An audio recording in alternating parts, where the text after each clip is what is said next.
My name is Aria Linden, and I'm 26. It started in the kind of light that forgives a lot. Late afternoon, gold enough to make dust look intentional. The TV murmured a show neither of us was really watching.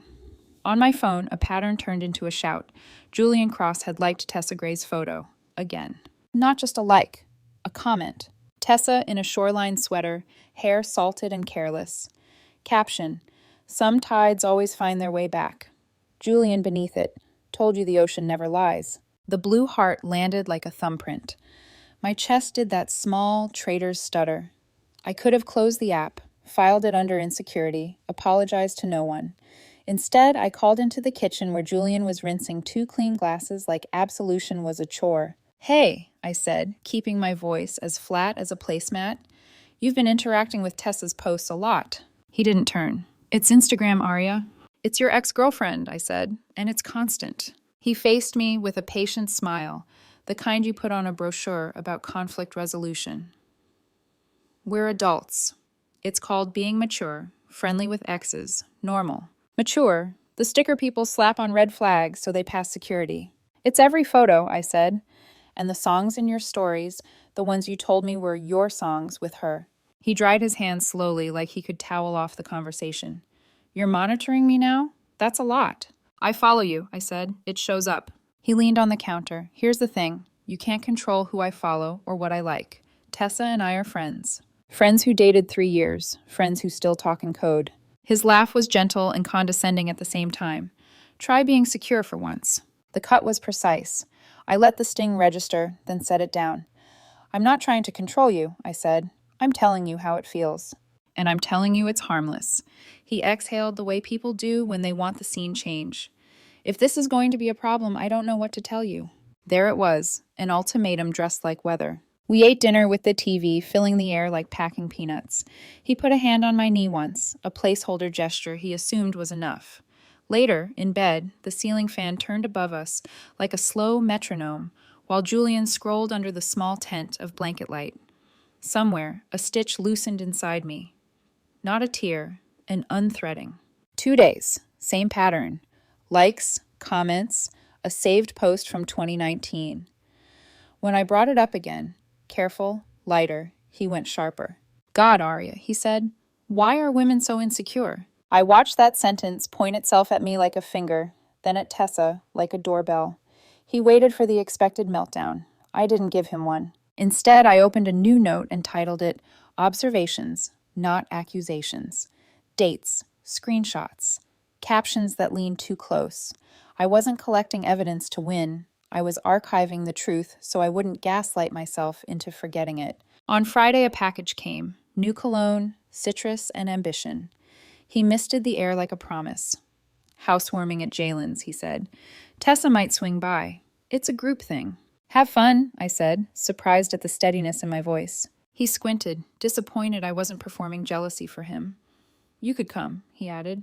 Be mature. With your ex? I tilted my head.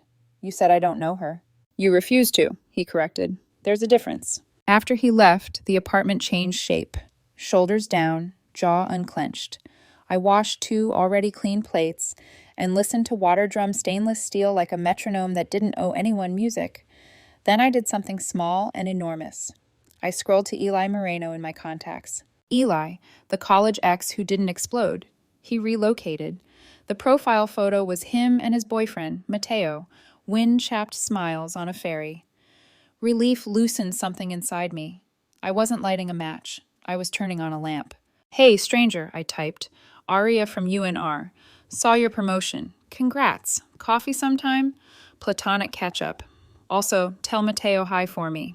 He replied in 10 minutes. Aria, you just made my week. Coffee Tuesday? Mateo's on 5th. He says bring your boyfriend if you want. He can third wheel our nerd talk. I smiled at bring your boyfriend. Evidence of good faith in a single line. Julian came home after midnight smelling like a bar trying to be a memory. Glitter, someone else's, freckled his sleeve. He dropped onto the sofa with the innocence of a cat at dawn. How was it? I asked. He grinned into a cushion. Tessa's still terrible at darts. I said nothing. Silence can be a mirror tilted just right. Saturday morning, he hovered in the doorway while I laced my sneakers. You mad? No, I said, and meant it in a way that startled me. I'm just learning. Learning what? What my lines are. He laughed too loud for the room. Relax, it's not that deep. Maybe not for him. For me, it was ocean floor deep. The difference between drowning and finally noticing the shore has always been behind you. That afternoon, I posted a story, a photo of a closed door, light leaking around the edges. Text overlay. When one door closes, no tags, no bait. Within minutes, Julian DM'd a question mark. Then, is this about me? I set the phone face down, folded laundry into squares I trusted, went running and counted breath in eighths until my body sounded like a clock that belonged to me. That night, I dreamed of an apartment with too many entrances and no locks. In the morning, I bought a hardcover notebook and wrote my name on the first page like a deed. Aria Linden, occupant. Terms subject to respect. The pen didn't shake. The line didn't either. Tuesday smelled like cinnamon and clean resolve. I wore the sweater my aunt calls my good choices sweater and walked to Mateo's on 5th with a calm I'd rehearsed. Small correction to the record. That ferry photo I'd seen? I'd misread his caption skimming fast. Mateo is Eli's cousin, not his partner. His fiancée is Mara, a pediatric nurse who, it turns out, took the picture. The relief that slid through me wasn't about longing. It was about clarity. No messy subtext, no games. Eli was already at a corner table. Same grin, steadier eyes. He stood when he saw me and hugged me in a way that felt like a period at the end of a sentence we'd already finished. Still take your coffee like a dare? He teased. Stronger this time, I said. For science. We talked the way people do who survived each other kindly. Jobs, parents, my plant that refuses to live, his wedding in October. Mara loves dahlias. I pretended to know flowers. He showed me a photo of them holding paint rollers in a rental they're turning into a home. Their forearms were freckled with the same mint gray they'd picked for the bedroom. Ordinary happiness, no captions in code. We took a quick selfie. Paper cups, crooked smiles, the kind of photo you post without filters because it has nothing to sell. I added a caption that functioned like a boundary line. Old friends, good coffee. Congrats, Eli and Mara. I tagged them both and put my phone face down. Julian saw it before I got home. He was at the sink again, always the sink, as if foam could launder intent. So, he said without looking up, you got coffee with your ex. Yep, I answered, dropping my keys into the ceramic bowl that sounds like an ending when metal hits it. He and Mara say hi. That should have closed the door. Instead, he snorted, small and mean. You posted it. You post, Tessa, I said mildly. We're being mature, remember? Don't twist my words. His voice pitched sharper. This is different. How? He chewed on silence. Because you're doing it to spite me. I'm doing exactly what you told me was harmless, I said. Open, friendly, nothing to hide. His laugh held no humor. You're playing games. I hate games, I said. I like mirrors. That night, Tessa posted a throwback. Red dress, his jacket draped over her shoulders, from a winter I didn't exist in. Caption. Some warmth lingers. Julian double-tapped, then commented a flame he pretended was innocent. I read the same paragraph of a novel 4 times and retained none of it. Under my sternum, a tide shifted, the kind that doesn't come back. By Thursday, Julian had replaced detachment with performative affection. Flowers appeared on the counter like press releases. A text every hour. You okay? Thinking of you. Want Thai or Italian? At night, he reached for me with the urgency of someone trying to hold his own story together. I let him, because pretending sometimes buys time. But every I love you landed like a line rehearsed for the wrong scene. Come to Jalen's Friday, he said over pasta. Tessa asked for you. Asked for me, I repeated, like a witness. She's being nice, he insisted. She wants to meet you. I already know enough, I said, and felt his patience curdle. God, Arya, I'm trying. He shoved the plate away, silverware clattering. You want me to cut people out of my life because you're insecure? I want respect to look like respect, I said quietly. Not a word you spell differently every day. He grabbed his keys in a flurry that made the bowl of lemons jitter. I'm done talking to a wall. Then stop painting it like a window, I murmured, but he was already out the door. My phone buzzed. Maya Quinn, small dinner Friday. Me, my fiancé, maybe 2 others. Aiden's in town. Remember him from that fundraiser? He owes you dessert for stealing the last bite last time. I stared at the message until the edges softened. Wouldn't miss it, I typed. Friday arrived with humidity and a sky that couldn't decide. Julian dressed like he was auditioning for Good Boyfriend, pressed shirt, careful cologne, smile stapled on. He announced, "Heading to Jalen's. Might be late." "Have fun," I said, and meant it like a release form. He paused, waiting for jealousy to do its choreography. When it didn't, he left in a huff that tried to sound like dignity. The apartment exhaled after the latch clicked. I changed into the green dress Maya calls my second chance color and let myself look like someone I trusted. The restaurant was all warm, light, and clatter, the good kind that makes you forget to check your phone. Aiden Cole had a neat beard and steady hands. He listened all the way to the end of sentences. We were 6 at the table, Maya and her fiancé, a couple from her office, me and Aiden. Not a date, just a table that didn't ask me to audition for my place at it. We clinked glasses. We told stories that didn't require a villain. Aiden described teaching his kid sister to parallel park. We lived. I confessed my catastrophic yoga attempt. The mat slipped. My dignity went with it. Someone ordered 2 desserts to prevent a crime, and Aiden slid the plate toward me with a grin like an apology for the last time. When we left, Maya demanded a photo. The flash caught us mid-laugh, nothing staged. Later, I posted a carousel. The menu in dim gold. Wine glasses mid-toast, motion blurred. The group selfie, a candid of Aiden and me, laughing at something we wouldn't remember. Caption, "To new beginnings and good company." It wasn't a spear, it was a mirror. At 10:12 p.m., Julian started calling. I let it ring once, twice. Put the phone face down. "You okay?" Maya asked, reading my not looking. "For the first time in a while," I said. At 10:47, my phone lit again. A tag. "Tessa Gray mentioned you in a story." My stomach went very still. I opened it. A bar photo. Julian, too bright smile, his arms slung over her shoulder like habit. Caption, "My favorite person, then and now." The timestamp matched the hour. I didn't cry. I did not break. I took a screenshot, then another, then saved the video for the file that has become my spine. Observations, not accusations. Julian's text landed a minute later. "Don't freak out, it's old. She's drunk." I told her to take it down. "I'm calm," I typed, and left it unsent. Some truths deserve to live in your posture, not your chat bubbles. Back home, the apartment smelled like citrus cologne and something else I wouldn't name. Julian sat on the couch, thumb stuttering against his phone. "So," he asked. "So what?" I hung my dress, turned off the lamp. "Who was that guy?" "Aiden," I said. "Maya's brother-in-law. Also, the one who owes me dessert." "You posted it." "I learned from the best," I said. "You're trying to make me jealous," he accused.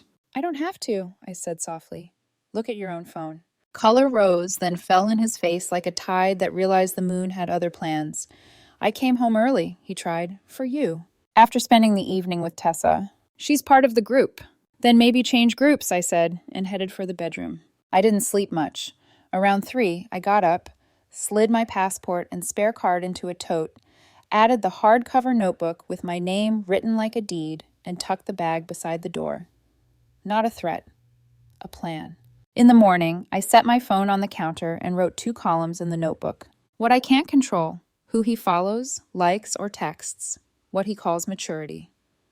Whether he understands my hurt. What I can, which doors I walk through, which mirrors I hold up when I leave.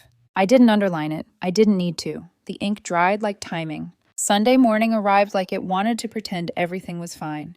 The air smelled of overbrewed coffee and the apology Julian hadn't decided how to phrase yet. He moved around the kitchen quieter than usual. Exaggerated carefulness, the kind that makes noise anyway. When I came out of the shower, he was sitting on the couch, elbows on his knees, eyes bloodshot.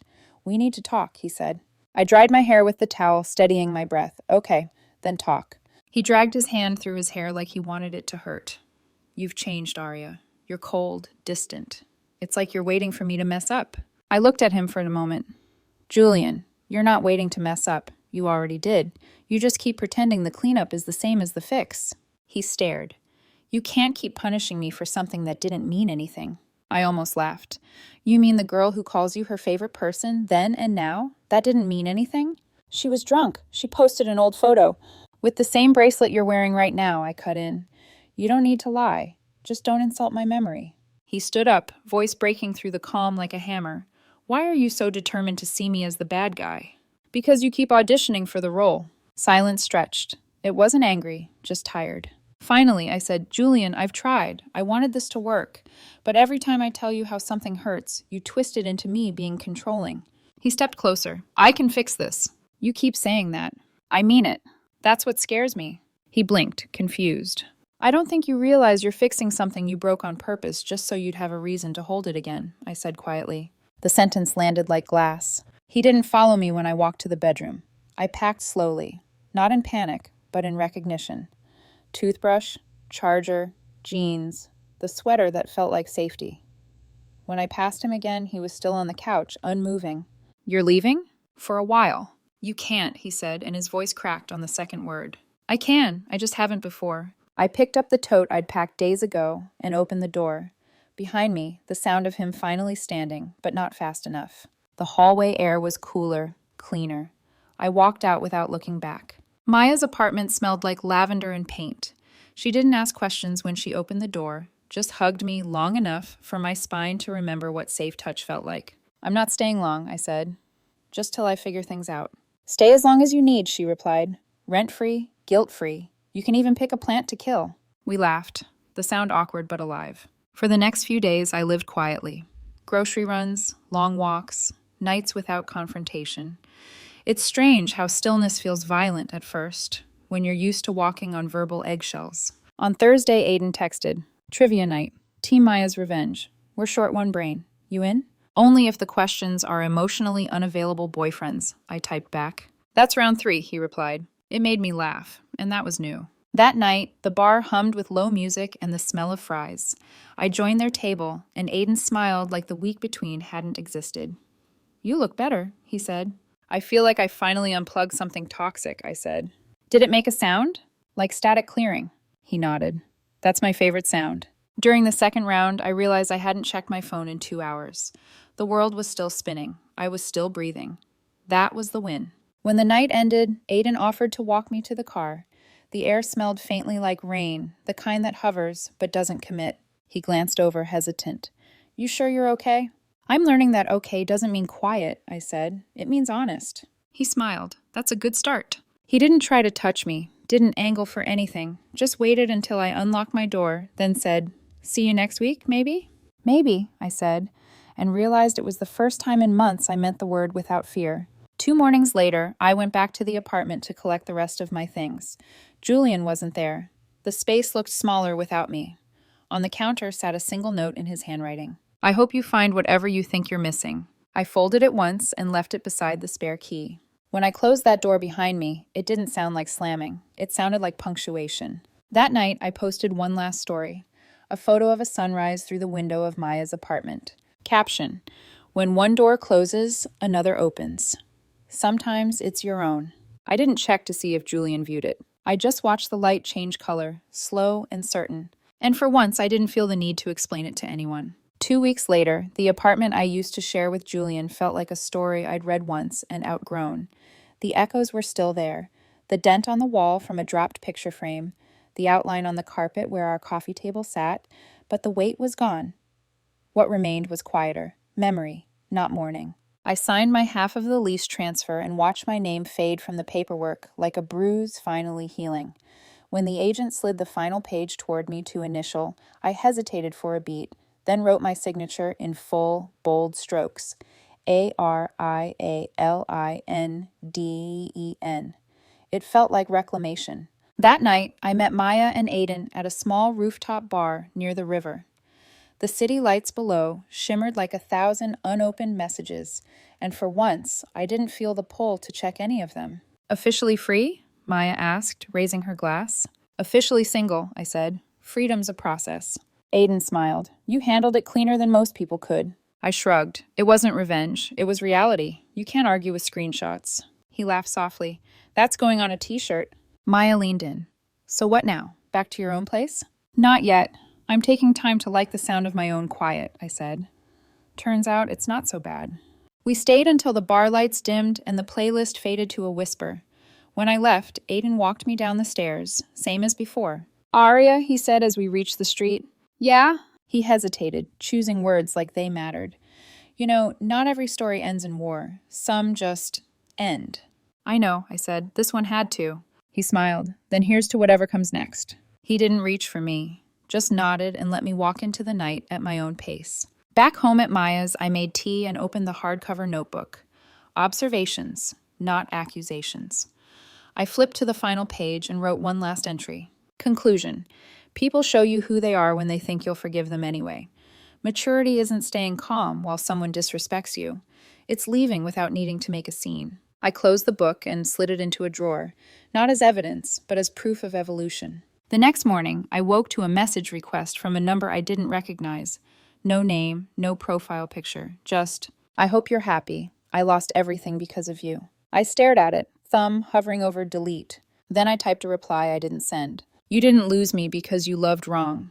You lost me because you thought I wouldn't notice. Then I deleted the thread altogether. Some lessons don't deserve storage. A month later, I moved into a small studio near the art district. White walls, one big window, and no ghosts. My first night there, I ordered cheap takeout, poured wine into a mug, and danced barefoot to a playlist full of songs I didn't have to decode. At midnight, I took a photo of the open door leading to my balcony, the city lights winking like quiet applause. Caption: endings aren't punishments. They're receipts. I added one more line for me alone. This time, I kept the change. 2 days later, Aiden texted a photo of his dog in a sweater. Coffee? No games. Just caffeine. I smiled. Deal. I didn't know if it would become anything. That was the point. When I locked my door behind me, the air didn't feel heavy or hesitant. It felt earned. Because sometimes closure isn't a slammed door or a perfect speech. Sometimes it's the quiet certainty that you don't owe anyone a performance. And sometimes the bravest thing you can do is stop proving your worth to people who measure love in likes.